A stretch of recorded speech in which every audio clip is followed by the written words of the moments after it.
Hello students, this Akshay again you physics teacher. Last लेक्चरमध्ये आपण इंटरफरन्सवर थोडेसे सॉल्ड एक्झाम्पल्स घेतले होते. आय होप तुम्ही त्यानंतर थोडी प्रॅक्टिस केली असाल. ओके, ॲटलिस्ट जे क्वेश्चन्स आपण घेतले ते जरी तुम्हाला क्लिअर असले, मला माहिती आहे त्यात थोडासा एक तुम्हाला नंबर ऑफ फ्रिंजेसमध्ये वगैरे प्रॉब्लेम येऊ शकतो. ते जे डोळ्यानं समोर दिसल्याशिवाय ते क्लिअर होत नाही ना, त्याप्रमाणे असतं ते. पण बाकीचं आय होप तुम्हाला क्लिअर आहे. त्यानंतर आपण बघणार आहे ह्या लेक्चरमध्ये इंटेन्सिटी डिस्ट्रीब्युशन. ओके, ह्याची थोडीशी रिव्हिजन घेऊ आपण. सुपरपोजिशन ऑफ वेव्हजमध्ये तुम्हाला आठवत असेल की जर दोन प्रोग्रेसिव्ह वेव्ज असतील, y इज इक्वल टू समजा मी म्हटलं A1 साईन, किंवा हा पार्टिकल असा प्रोग्रेसिव्ह वेव्ह राहू दे. एक सिम्पल आपण SHMची वेव्ह घेऊ आपण. ओके, SHM घेऊ सिम्पली. हे y1 आहे आणि y2 किती आहे, A2 sine omega t plus phi. इथं तुम्ही मायनस KX वगैरे घेतला तरी चालेल, डोंट वरी. मला तुम्हाला सांगायचं काय नेमकं की ह्या दोन्ही वेव्हजमधला ॲम्प्लिट्यूड वेगवेगळा आहे, बरोबर. फ्रिक्वेन्सी सेम आहे, करेक्ट, फ्रिक्वेन्सी सेम आहे. फक्त जो फेज आहे, फेज हा डिफरन्स किती आहे फेजचा, इथं फाय किती आहे 0 आणि इथं फाय किती आहे फाय. त्यामुळे जो फेज डिफरन्स आहे दोघांमधला तो किती आहे फाय. त्यासाठी मी एकात 0 घेतला, एकात फाय घेतला. ओके, मग सुपरपोजिशन काय सांगते, y is equal to y1 plus y2. असं करून मग आपण ह्याला सोडवून वगैरे करत होतो पुढं. आणि जो रिझल्टंट ॲम्प्लिट्यूड येत होता r², तो किती यायचा, A1 स्क्वेअर प्लस, म्हणजे रूट करायचो ना, तुम्ही स्क्वेअर लिहिला इथं, A2 square plus 2A1 A2 cos phase difference. आठवते. मग मी त्यानंतर म्हटलं होतं की the intensity is proportional to the square of amplitude. मग जे रिझल्टिंग इंटेन्सिटी असेल ती ह्याच्या प्रपोर्शनल असेल आय. पहिल्याची जी इंटेन्सिटी असेल I1 ती A1 स्क्वेअरच्या प्रपोर्शनल असेल प्लस I2 प्लस, आता A1 म्हटलं तर रूट होणार, so 2 root I1 I2 cos phi. Correct का, हे बघितलं होतं आपण. मग इंटेन्सिटी मॅक्झिमम कधी असणार, ज्यावेळी ही कॉसची व्हॅल्यू किती असणार, cos phi is equal to +1. येतं लक्षात, कॉस फायची व्हॅल्यू किती असणार, +1 असणार. त्यावेळेला काय असणार, ह्याची सगळी व्हॅल्यू, कारण इथं हे 1 झालं +1, तर इंटेन्सिटी मॅक्झिमम किती असते, हे simply A1 square plus A2 square plus 2AB सारखं होऊन जातं. त्यामुळे I max can be given as root I1 plus root I2 चा स्क्वेअर. मग आय मिनिमम कधी असणार, ज्यावेळी कॉस फायची व्हॅल्यू -1 असणार. Okay, so the I minimum can be given as root I1 minus root I2 square. ही जास्त आहे, याच्यापेक्षा मोठे काही फरक पडत नाही, कारण इथं ऑलरेडी काय स्क्वेअर आहे, त्यामुळं काहीही व्हॅल्यू आली तर तिथं स्क्वेअरच होणार आहे, पॉझिटिव्ह. तुम्हाला लक्षात हे आणि हे ठेवायचं. ओके, हे रिव्हिजनमध्ये बघितलं. आता जर समजा हे लाईटमध्ये बघायचं झालं, लाईट वेव्हसाठी, तर लाईट वेव्हमध्ये जे ॲम्प्लिट्यूड असतं, ॲक्च्युली लाईट वेव्ह म्हणजे काय, इलेक्ट्रोमॅग्नेटिक वेव्ह ज्यात इलेक्ट्रिक फील्ड ऑसिलेट होत आहे. मग त्याचा जो ॲम्प्लिट्यूड आहे त्याला मी काय घेतो, E0 घेतो. किती, इलेक्ट्रिक फील्डचा. म्हणजे पहिलं इलेक्ट्रिक फील्ड असणार ते किती असणार, E0 साईन ओमेगा टी, आणि दुसरं किती असणार, E0 sine omega t plus phi. बघा मी काही बदललेलं नाही, मी फक्त काय केलं चेंज, इथं y1च्या जागेला, कारण इथं ॲक्च्युली पार्टिकल नाहीच आहे, तिथं काय करतं आहे, ऑसिलेट होत आहे इलेक्ट्रिक फील्ड. त्यामुळं ॲम्प्लिट्यूडच्या जागेला E0 घेतलं आहे मी. आणि इथं मी काय घेतलं आहे, E0 दोन्हीकडं, इथं जसं मी A1 A2 वेगवेगळे ॲम्प्लिट्यूड घेतले होते, तसं मी इथे E0 सेम काय घेतले, कारण यंग्स डबल स्लिट एक्सपेरिमेंटमध्ये एका सोर्सपासून तुम्ही काय करता, 2 सेकंडरी सोर्स तयार करता, ज्यांचं नेचर सेम आहे. त्यामुळे हा E0 कळतं आहे, दोघांचा ॲम्प्लिट्यूड सेम असणार. ते जर एकाच पॉईंटवर मीट करत असतील तर फेज डिफरन्स किती असणार, 0. पण ते एकाच पॉईंटवर मीट नाही करत, कोण कोण इथं करतं, त्यामुळे त्यांच्यात फेज डिफरन्स असू शकतो, पण ॲम्प्लिट्यूडमध्ये काही डिफरन्स नाही. Okay, because these two are which sources, coherent sources. Okay का, मग ह्यानुसार जर बघितलं मी, intensity it will depend on, आता इथं मॉड लिहिलं आहे कारण पॉझिटिव्ह व्हॅल्यू असं करण्यासाठी तुम्ही लिहू शकता. इथं मॉडचा एक अर्थ असतो त्याच्यात जे काही येईल ते पॉझिटिव्ह येणार. आता स्क्वेअर आम्हाला ऑलरेडी पॉझिटिव्ह येणारच आहे, तर इंटेन्सिटी जी असणार आहे ती ॲम्प्लिट्यूड स्क्वेअर. आता इथे ॲम्प्लिट्यूड काय आहे, इलेक्ट्रिक फील्डचा मॅक्झिमम व्हॅल्यू म्हणजे ॲम्प्लिट्यूड आहे इथं. आता मग इंटेन्सिटी किती असणार, ई नॉटचा स्क्वेअर. मग इथं सुद्धा इंटेन्सिटी तुम्ही जी रिझल्टिंग इंटेन्सिटी असते ती किती लिहू शकता, अशी लिहू शकता, I1 plus I2 plus 2 root I1 I2 cos phi. This phi is what? This phi is what? This phi is phase difference. Okay. So if I write about the I max, maximum intensity, it will be root I1 plus root I2 चा square. पण इथं आता तुम्ही जर बघितला तर I1 सुद्धा E not स्क्वेअरवर डिपेंड करते आणि I2 सुद्धा ई नॉट स्क्वेअरवर डिपेंड करतात. That's why I can say I1 is equal to I2 and that to I not. मग इथे मी काय करतो, root I not plus root I नॉटचा स्क्वेअर म्हणतो, बरोबर. मग काय होणार, आय मॅक्सची व्हॅल्यू 2 रूट I नॉटचा स्क्वेअर म्हणजे किती होतं, 4 I नॉट. जी मॅक्झिमम इंटेन्सिटी असते YDSAमध्ये, यंग्स डबल स्लिट एक्सपेरिमेंटमध्ये, ती मॅक्झिमम इंटेन्सिटी किती असते, 4 I नॉट असते. If I talk about the minimum intensity which is I not minus root I नॉटचा स्क्वेअर किती होणार, I नॉट मायनस 0.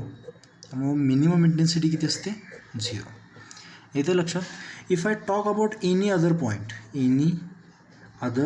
आता इथे लक्ष द्यायचं बरं का. हे कधी कधी डेरिव्हेशन तुम्हाला विचारतात किंवा ह्याच्यावर थोडी लॉजिकल क्वेश्चन येऊ शकतात. आता जनरल इंटेन्सिटी कशी लिहितो आपण, I1ला मी I नॉट लिहिले, आता I2ला सुद्धा I नॉट लिहिले, plus 2 root I not into I not into cos 5. Correct का. So this will be I not plus I not is 2 I not plus हे I नॉट स्क्वेअर होणार, ते रूटमधून बाहेर आल्यावर I नॉट राहणार इंटू कॉस 5, बरोबर. So I can be given as 2 I not into 1 plus cos 5. कळतं. ही एक इक्वेशन तुम्हाला लक्षात ठेवायची, म्हणजे तुम्ही 5ची व्हॅल्यू घातली की येऊन जाईल तिथं. नसेल तर अजून एक आहे, हे लक्षात ठेवायचं बरं का. ज्यांचं मॅथ्स नाही आहे, मे बी त्यांना माहीत नसेल, पण मी तुम्हाला फक्त डिराईव्ह करतो आणि इक्वेशन सांगतो, ती फक्त पाठ करा. कसं असतं, कॉस 2 थिटा असेल समजा, म्हणजे डबल अँगल फॉर्म्युला म्हणतात त्याला, तर तो असतो 2 कॉस स्क्वेअर थिटा मायनस 1. मग जर समजा मी इथं कॉस थिटा म्हटलं, म्हणजे 2 थिटाच्या जागेला थिटा लिहिलं, तर इथं थिटाच्या जागेला थिटा बाय 2 होईल ना, हाफ होईल. इथं ह्याच्या हाफ हा झाला म्हणजे इथं हाफ होणार. काय होणार, तो 2 cos square theta by 2 minus 1. येतं लक्षात. ह्याला हाफ अँगल किंवा डबल अँगल फॉर्म्युला म्हणतात. ह्याचा हाफ इथं जे हाफ करून इक्वेशन बनवली, ह्याचा तसाच ह्याचा हाफ करून मी इथे इक्वेशन बनवलं. ओके. दॅट्स वाय हे मायनस 1 इकडे आल्यावर काय होणार, 1 plus cos theta is equal to 2 cos square theta by 2, बरोबर का. मी थिटा जागेला समजा मी 5 म्हटलं, कॉस 5 कुठलाही अँगल घेऊ शकतो मी, तर इथं काय येणार 2 कॉस स्क्वेअर 5 बाय 2. आणि ही 1 प्लस कॉस 5 दिसते का इथं. मग 1 प्लस कॉस 5ला मी ह्यानं सबस्टिट्यूट करू शकतो का. So the resulting intensity will be 2 I not into 2 into cos square 5 by 2. Okay. म्हणजे resulting intensity will be 2 into 2 4 I not cos square 5 by 2. तुम्हाला फक्त ही इक्वेशन लक्षात ठेवायचं, बाकी सगळं विसरून जा. ओके. ह्या इक्वेशनवरून सगळ्या कंडिशन येऊन जातात. आता आयची मॅक्झिमम व्हॅल्यू काय असणार, जेव्हा हे मॅक्झिमम असणार, म्हणजे ह्याची मॅक्झिमम व्हॅल्यू काय असायची ते असू दे, विसरून जा. राहिलं काय 4 I नॉट. म्हणजे मॅक्झिमम व्हॅल्यू किती आहे, 1 आहे ना, प्लस 1. ओके. त्यानंतर आय मिनिमम. ओके. ह्याची व्हॅल्यू किती असताना, 5ची व्हॅल्यू किती असताना, किंवा ह्या कॉस 5ची मगाशी बघितली होती -1. मग कॉस 5 -1 किती असतं, when 5 is equal to 180 degree. But here we are talking about 5 by 2. So the 5 by 2 will 90 degree. मग कॉस 90 किती असतं, 0. तुम्हाला फक्त हे रिझल्ट फक्त लक्षात ठेवायचे. ओके का. गुड.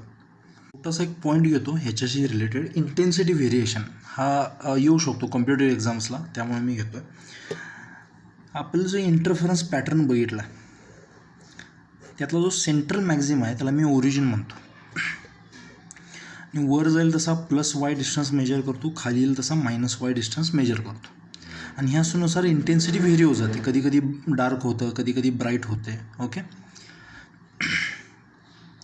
आता इंटेन्सिटी जर इक्वेशन बघितलं असेल तुम्ही तर ते व्हेरी आहे. कशी व्हेरी करते बघा. मी जर समजा याचा ग्राफ प्लॉट केला, याला काय म्हटलं मी, ओरिजिन म्हटलं, आणि वाय ॲक्सिस खाली घेतला आहे मी. आता हा प्लस वाय आणि हा मायनस वाय घेऊ शकतो मी, ॲक्सिस रोटेशन करू शकतो असं.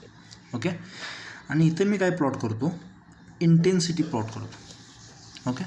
आता इंटेन्सिटी आपल्याला माहिती आहे की इंटेन्सिटी मॅक्झिमम, दोन कोहरंट सोर्स असतील तर इंटेन्सिटी मॅक्झिमम किती असते, 4I0, बरोबर का. आणि इंटेन्सिटी मिनिमम किती असते, 0. त्यामुळं हा एक बँड आणि 0चा एक बँड, ह्याच्यामध्ये इंटेन्सिटी खेळत राहणार. मग सेंट्रल मॅक्झिमा जो असतो तो असा दिसतो, मॅक्झिमम इंटेन्सिटीवाला. त्यानंतर कारण पॅटर्न दोन्ही बाजूला तयार झाला आहे, करेक्ट. हे असं कंटिन्यू होतच राहतं, समजतं आहे. मॅक्झिमम हे सगळे अप्स आहेत. मग हा सेंट्रल मॅक्झिमा झाला, हा फर्स्ट मॅक्झिमा, हा फर्स्ट मॅक्झिमा दोन्ही बाजूचा, हा सेकंड मॅक्झिमा, हा सेकंड मॅक्झिमा, हा फर्स्ट मिनिमा, हा फर्स्ट डार्क फ्रिंज आहे. ओके. ही फर्स्ट. आता ह्याच्यात जर तुम्हाला म्हटलं मी फ्रिंज विड्थ काढून दाखवा, तर दोन ब्राईटमधला जो डिस्टन्स असतो ती काय असते आपली फ्रिंज विड्थ, किंवा दोन डार्कमधला जो डिस्टन्स असतो ती काय असते ती आपली फ्रिंज विड्थ. तुम्हाला हे व्हेरिएशन लक्षात आलं पाहिजे. ओके. नेक्स्ट टाईम आपण डिफ्रॅक्शनमध्ये वगैरे बघू की हेच व्हेरिएशन किंवा अजून कसं चेंज होतं, काय होतं. पण इंटरफरन्समध्ये जेव्हा दोन कोहरंट सोर्स असतात, दोघांची इंटेन्सिटी सेम असते I0, त्यावेळेला असं व्हेरिएशन आपल्याला भेटतं. ओके. याचा स्नॅपशॉट करून ठेवा किंवा कुठंतरी ड्रॉ करून ठेवा, गरजेचं आहे आपल्याला. ओके. कंटिन्यू करताना एक छोटीशी कन्सेप्ट बघू. मे बी तुम्ही टी व्हीवर वगैरे तर बघितलं असाल, रिमोटवर कॉन्ट्रास्ट रेशो म्हणून असतं, तुम्ही चेंज वगैरे करता, ते नेमकं काय बघा, समजून घ्या. किंवा एखादा फोटो एडिट वगैरे करताना बघता तुम्ही. कॉन्ट्रास्ट रेशो म्हणजे simply it is the ratio of maximum intensity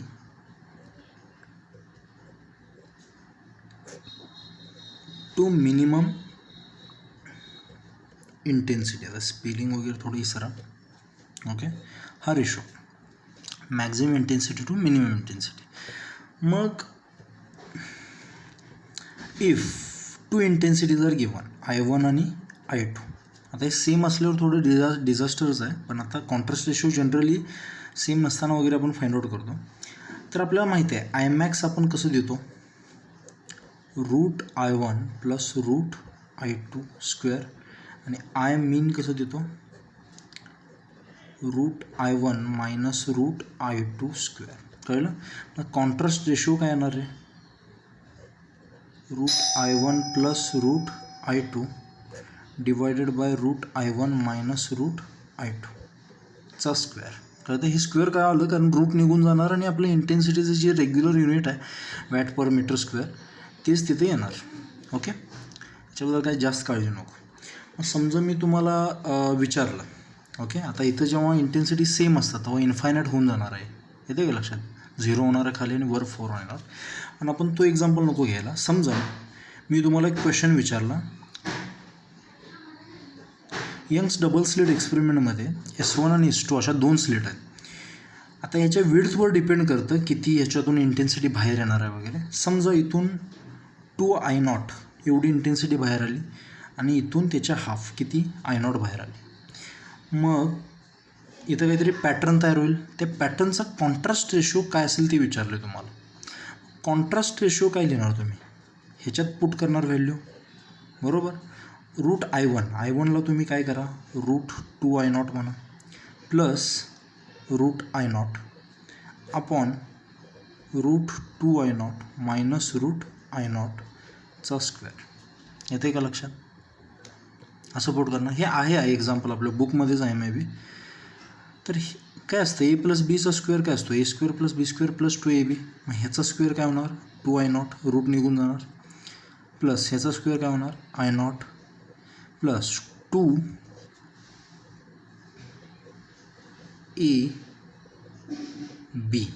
correct का.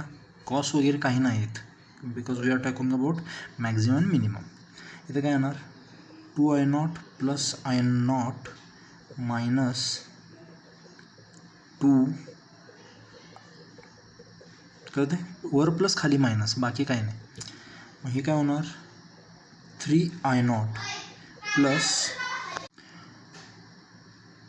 सो 2√2. हे I0 जे आत आहे ते बाहेर येईल बरोबर स्क्वेअर होऊन. मग इथं काय येईल 2√2 आणि खाईल 3I0 मायनस 2√2I0 करेक्ट. मग I0 तुम्ही कॉमन काढून कट करू शकता. वर काय राहिलं 3 प्लस 2√2 आणि खाली काय राहिलं 3 मायनस 2√2.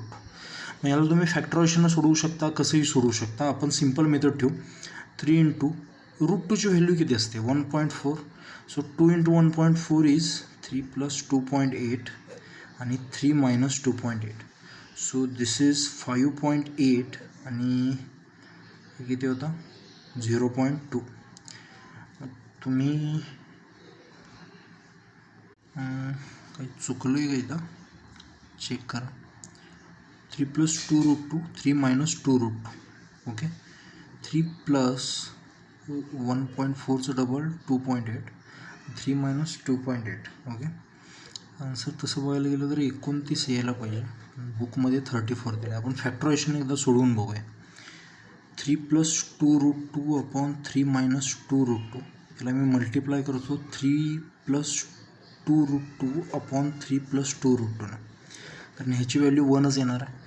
मग ह्यानं याला जर मल्टिप्लाय केला तुम्ही a plus B a minus B ना तर डिनॉमिनेटर काय होतं 3चा स्क्वेअर 9 2√2चा स्क्वेअर 8.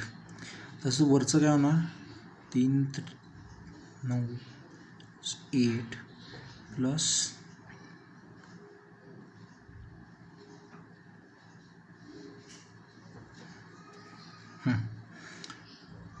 किती होणार 117 प्लस 16.8 जवळपास 34च्या आसपास जाते. ओके. आपण चेक करू कुठे इथं काही चुकलं असेल तर मला कमेंट टाका तुम्ही. मला थोडं गडबडीत घेतो आहे मी.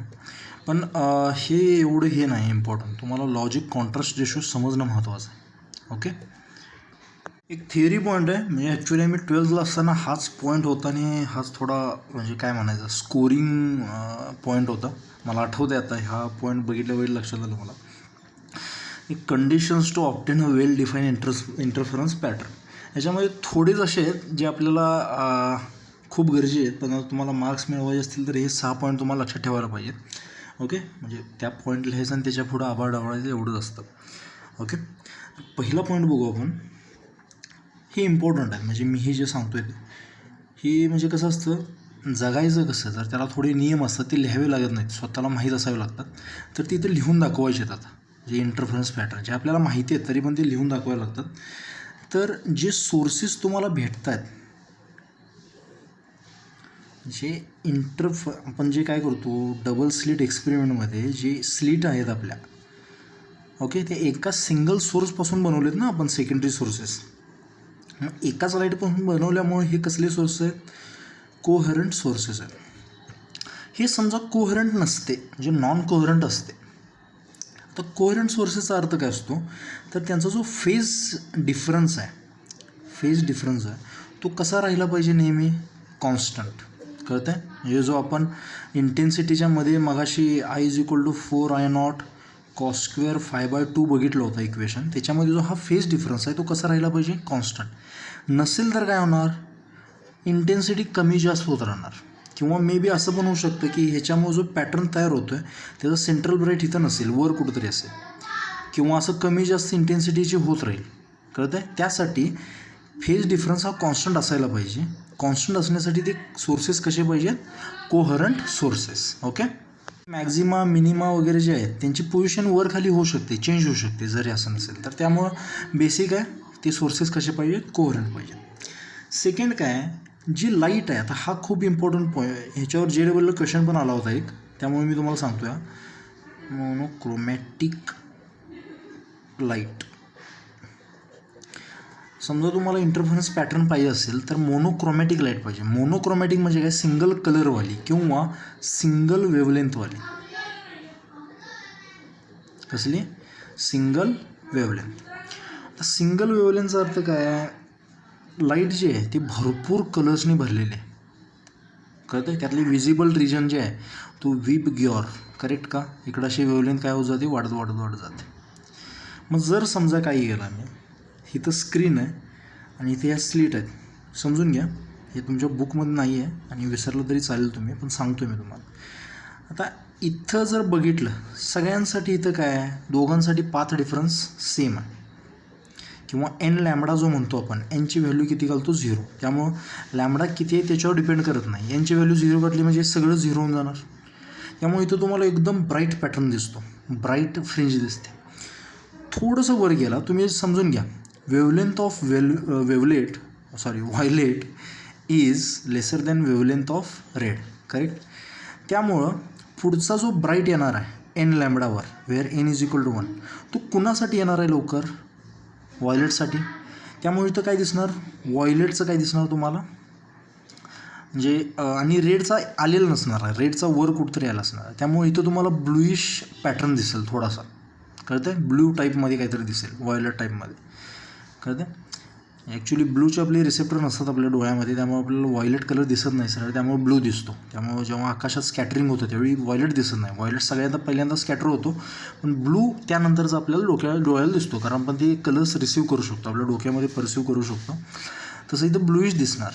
त्यानंतर कुठंतरी वर गेल्यावर व्हायलेटसाठी डार्क आला असेल इथं, आणि त्यानंतर रेडसाठी मॅक्झिमम आला असेल, असं होऊ शकतं, कारण सगळ्यांची वेवलेंथ कमी जास्त आहे. मग इथं तुम्हाला रेडिश दिसणार.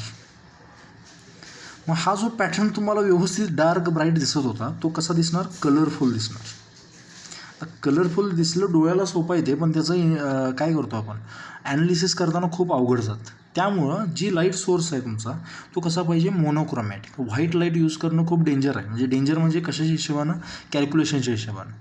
ओके. थर्ड पॉईंट जो आहे काय असावं, तर त्यांची जी ॲम्प्लिट्यूड आहेत दोन्ही सोर्सेसची, ती कशी पाहिजेत, सेम ॲम्प्लिट्यूड. का पाहिजे बरोबर, जरा असं डोकं लावून विचार करा. Because intensity depends on amplitude square, correct आहे ना. मग कॉन्ट्रास्ट रेशो कसा लिहितो आपण, I max upon I mean, बरोबर. जर तुम्ही बघितला, जर ॲम्प्लिट्यूड सेम नसेल त्यांचा, ओके, एकाचा A1 आहे, एकाचा A2 आहे, A1 ग्रेटर दॅन A2 वगैरे अशा काहीतरी कंडिशन आहेत, तर हा जो रेशो दिसतोय तुम्हाला, हां, तो एवढा मॅक्झिमम नसणार, नॉट मॅक्झिमम. कारण हे सेम असताना आय मॅक्स किती असते, 4I0, आणि किती असते, 0, म्हणजे जवळपास इन्फायनाईट. इन्फायनाईट नसते, कारण थोडीशी इंटेन्सिटी कमी जास्त होते, लूज होते, पण ही मॅक्झिमम आहे. हे जर नसेल तर एवढा मॅक्झिमम येणार नाही, तेवढं तुम्हाला क्लिअर पॅटर्न दिसणार नाही. त्यामुळे आणि म्हणजे एवढंच आहे, त्याची इंटेन्सिटी म्हणजे ब्लरी दिसेल तुम्हाला, एकदम जो दिसतोय ना पॅटर्न तो कसा दिसेल, थोडासा ब्लर दिसेल, एवढंच आहे. त्यानंतर फोर्थ काय आहे की जी स्क्रीन टू स्लीट डिस्टन्स आहे, capital D, it should be very much large than the slit separation. हे का असावं लागतं, तुम्ही जर बघितलं असाल, आता हे तुमच्या बुकमध्ये एकदम सिम्पल दिलं आहे, त्यामुळे तुम्ही ते रटून वगैरे लिहू शकता, पण लॉजिक समजून घ्या. इथे एखादा पॉईंट आहे, समजा पॉईंट P, हा डिस्टन्स आहे Y वर, आणि हा स्लीट डिस्टन्स आहे D वर, कळतं आहे. हा डिस्टन्स आपला D आहे, स्मॉल d, आणि हा जो आपला पाथ डिफरन्स आहे, हा पाथ डिफरन्स आपण का म्हणला आहे, असतं का असं, म्हणजे एक ट्रायंगल आहे असा, आणि ह्याच्यातून हा वजा करण्यासाठी एवढा डिस्टन्स. हे कधी असतं, ज्यावेळी हा अँगल खूप कमी असतो, आणि हा अँगल खूप कमी कधी असणार, ज्यावेळी D is very much larger than this D, कळतं आहे. That's why we can say this path difference upon this D is equal to sine theta, which we can approximate to theta, and this Y upon this D is equal to tan theta. आणि जेव्हा हे D is very greater than D असेल, त्याचवेळी तुम्ही tan थिटाला theta म्हणू शकता, sign थिटाला theta म्हणू शकता, कळतं आहे, समजतं आहे. मग ह्याच्यामागं लॉजिक काय लावाल तुम्ही, की म्हणजे जो पाथ डिफरन्स आहे तो क्लिअर असेल वगैरे म्हणा तुम्ही, किंवा ह्यांची जी पोझिशन असेल मॅक्झिमम मिनिमाची ती थोडी कशी असेल, डिस्टिंक्टिव्ह असेल असं म्हणा तुम्ही. लॉजिक तुम्हाला क्लिअर झालं असेल, नसेल झालं तर थोडंसं रिवाइंड करून मी काय बोललो ते पुन्हा एकदा समजून घ्या. फिफ्थ पॉईंट काय आहे, आता हे आपण डिफ्रॅक्शनमध्ये बघणार आहे, पण आता समजून घ्या. ज्या स्लिट्स आहेत त्या कशा पाहिजेत, नॅरो स्लिट्स, का पाहिजे समजून घ्यायच्या, मग लॉजिक खूप डेंजर आहे. जर समजा मी काय केलं, यंग्स डबल स्लिट एक्सपेरिमेंटमध्ये 2 स्लिट घेतले S1 आणि S2. यांची जी विड्थ आहे स्लिटची, हे आहेत त्यांची ओपनिंग आहे ती खूप कमी आहे. आणि दुसऱ्या एका एक्सपेरिमेंटमध्ये मी अशा स्लिट घेतल्या S1 आणि S2. आता ह्यांची विड्थ कमी ह्याच्यापेक्षा ह्याला मी काय करतो, थोडंसं असं थोडं एनलार्ज करतो. आता समजा ही विड्थ मोठी असेल थोडीशी, तर काय होतं, इथून जी वेव्हफ्रंट येतो हा, इथे एक पॉईंट A आणि इथे एक पॉईंट B, हा स्वतःचे वेव्हलेट तयार करतो, हा पण पॉईंट स्वतःचे वेव्हलेट तयार करतो. आणि ह्यांच्यात म्हणजे या स्लिटमध्येच काय होतं, स्वतःचाच इंटरफरन्स काय होतो, सुरू होतो. इथं बघा, इथं ही छोटासा पॉईंट आहे, त्यामुळे हे फक्त असं एक वेव्हलेट तुम्ही अप्रॉक्सिमेट करून व्यवस्थित इथं इंटरफरन्स पॅटर्न क्लिअर बघू शकता. इथं स्वतःमध्ये इंटरफरन्स जर झाला तर इथं प्रॉपर इंटरफरन्स तुम्हाला दिसणार नाही. त्यामुळं ह्या जे विड्थ आहेत हे एकदम कमी पाहिजेत, अशी तरी पाहिजे किमान, जेणेकरून ह्याला तुम्ही सिंगल पॉईंट अप्रॉक्सिमेशन करू शकता आणि अशी वेव्हलेट तयार झाली असं म्हणू शकता तुम्ही. ओके, हे त्याच्यामागचं लॉजिक आहे. नाहीतर समजा स्वतः जर व्हायला लागलं तर जो पॅटर्न दिसतो तो ब्लर दिसतो आपल्याला, इंटरफरन्स पॅटर्न. त्यासाठी ज्या स्लिट आहेत त्या कशा पाहिजेत, नॅरो स्लिट पाहिजे. 6th अँड लास्ट पॉईंट काय आहे, हे तेव्हाच हे जे आहे लिहितो मी तेव्हा, सेम स्टेट ऑफ पोलारायझेशन. ओके, हे पॉईंट तुम्ही लिहून काढा बरं का, हे 6 पॉईंट. आणि हे जर लक्षात ठेवण्याची ट्रिक माहिती पाहिजे असेल तर कोहेरंटचं C घ्या, मोनोक्रोमॅटिकचं M घ्या, ॲम्प्लिट्यूडचं A घ्या, Dचं काहीतरी घ्या तुम्ही, आणि हे सगळ्याची एक स्ट्रिंग बनवा, DSMA वगैरे, आणि ती एक्झामला जाऊन फक्त फोडून परत हे 6 पॉईंट लिहा. सोपं आहे. सेम स्टेट ऑफ पोलरायझेशन ही कधी ॲप्लिकेबल आहे, ज्यावेळी ती जी तुम्ही लाईट पाठवता ह्या स्लिट्समधून ती स्वतः पोलराइज्ड असेल. ओके, कारण तुम्ही इथं जर समजा काय केलं, ह्या स्लिटमधून इकडून एक लाईट पाठवली, इकडून एक लाईट पाठवली. आता ही जी पोलराइज्ड आहे ती कशी आहे, ह्या प्लेनमध्ये पोलराइज्ड आहे अशी, आपण बघितलं ना रिप्रेझेंटेशन. आणि ही जी आहे ती अशी पोलराइज्ड आहे म्हणजे आडवी. तर ह्यांचं इंटरफरन्स एवढं क्लिअर दिसत नाहीत. ही पण कशी पाहिजे, अशीच पाहिजे, व्हर्टिकलच पाहिजे. तर त्याच्यासोबत ह्याचं प्रॉपर म्हणजे आपल्याला इंटरफरन्स मिळवणं महत्त्वाचं नाही आहे, फक्त इंटरफरन्स पॅटर्न असणं गरजेचं नाही. तो कसा असायला पाहिजे, वेल डिफाईंड. त्यासाठी हे सगळे पॉईंट आहेत. नाहीतर ह्यातला कुठला नसला म्हणजे इंटरफरन्स मिळणारच नाही, हे चुकीचं आहे. आपल्याला जर प्रॉपरली ॲनालिसिस करण्यासाठी वेल डिफाईंड इंटरफरन्स पॅटर्न पाहिजे असेल तर हे 6 पॉईंट्स आहेत. ओके, तर हे लक्षात ठेवा तुम्ही. सेम स्टेट ऑफ पोलरायझेशन वगैरे समजलं असेल तुम्हाला, जे प्लेन ऑफ व्हायब्रेशन वगैरे सगळ्यांचे सेम पाहिजे ह्या 6व्या पॉईंटमध्ये. ओके, तर 6च्या 6 पॉईंट तुम्ही अजून एकदा वाचून काढा, त्यानंतर त्याचे पॉईंट्स बनवा आणि मग नोट्स म्हणून ठेवू शकता. 6 मार्काला 10 मार्काला वगैरे येऊ शकतो क्वेश्चन, बघा तुम्ही. ओके.